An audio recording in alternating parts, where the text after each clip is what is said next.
Hey guys, how's it going? This is Dilmer again and welcome back to my channel. So today I want to talk about making it as an indie game developer, especially a solo game developer. And a lot of times we think that we need to have a lot of people in order for us to be successful. And I'm here to tell you that you actually don't need a big team in order to be successful. You can actually start with just you in making games. So I actually started making games about 5 to 6 years ago, and I was making games as a solo indie game developer. I was the one that was coming up with the idea and taking that idea from ideation to prototyping, and from prototyping all the way to shipment. So I did a lot of different things when I was starting out. I was basically doing the art. I was doing using tools like Photoshop. I was using Unity, which is the game engine. I wasn't doing as much marketing as I'm doing right now, but I was actually wearing a lot of hats, and I was able to do really well. I was able to ship, Stickman World, which was my first game, and then right after that, I was able to ship other games, which I ship based on what I learned on the previous games. So it allowed me to ship, all the learning allowed me to ship many other games. And on most of the games that I actually been shipping, I actually been doing everything on my own, everything by myself.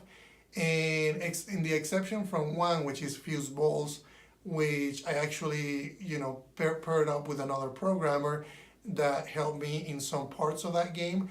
So what I really want to hesitate in this video is actually tell you that you can actually make it as a solo indie game developer, and you can actually do really well. And one of the things that I like about that process is I'm able to go through, from all the way from the beginning all the way to the end, and also understand every single thing about the pipeline. And coming up with an idea, it has its own process.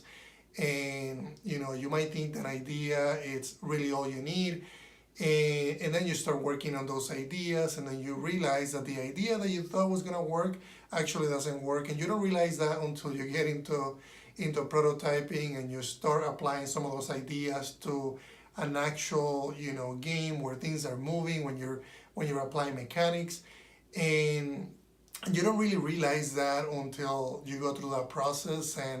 And then you come into opening Photoshop and creating the art, and then you bring in the art into the game, or you're using a 3D tool to do that, and then you animate it. And at the beginning you might think that those things are not as difficult if you have more people. And what I've been learning is that I was able to complete more work and move faster when I was doing things on my own, when I was doing games by myself as a solo developer, where now I'm working with a team of three other individuals. And by all means they're great what they do, but I've been experiencing a little bit of a slowness. I can't really move as fast because I'm waiting for art, because I'm waiting for coding, and I'm just trying to go through that process right now and learning how to better task stories, basically tasks, and breaking things up in a way that we can move much quicker. And it's been a challenge. So what I recommend people to do if you're starting out is actually start as a solo developer, because in my experience and the team that I have right now, I was able to build after many years. But I actually tried to build teams in the past, and you get to that mode where everybody's super excited. We are all pumped to start working on the game. And I found myself actually doing most of the work, 90% of the work, and a lot of the other people weren't doing and pushing as much as their time as I was. So it didn't really seem fair, and that might not happen to you, but I'm just saying, just keep that in mind, that people tend to say a lot of things, and people might not do what they say they do.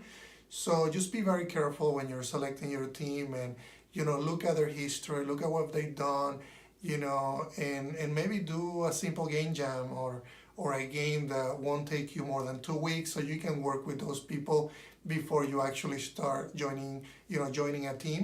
And in the meantime, just if you don't want to do that and you want to do it as a solo game developer, you can actually finish a game as a solo game developer and do really well. So I was making, as a solo game developer, when I released my game Cubics, I was actually selling 700 downloads per day.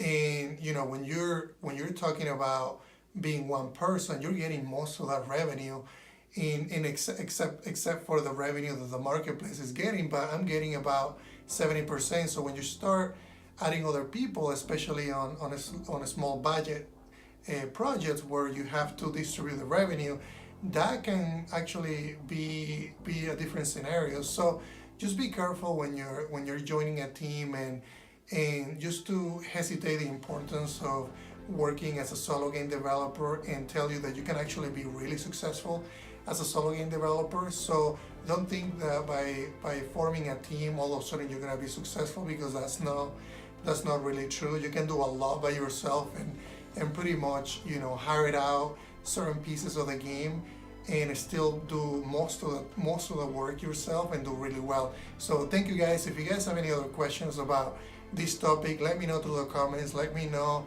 through social media. Don't forget to subscribe and don't forget to share this video. Thank you guys.